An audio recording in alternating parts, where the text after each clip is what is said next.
جالي مسج: مي ممكن تنزلي معايا نشرب قهوة النهاردة؟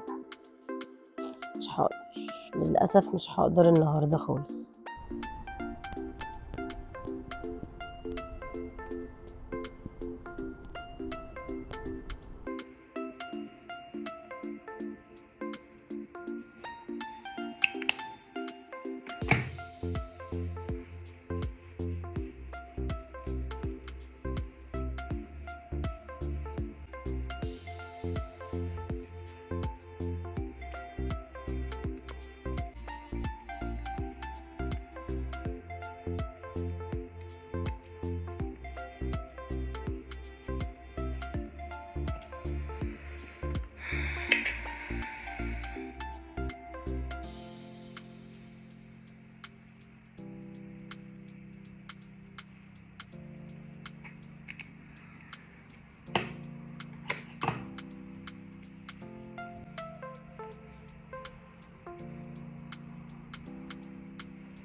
الحاجات دي مش رفاهية، الحاجات دي حاجات أساسية ومهمة عشان أقدر أحمي نفسي من البيرن اوت. ولما عرفت أقول لأ وأدي لنفسي وقت، حياتي كلها بقت أهدى وأسهل.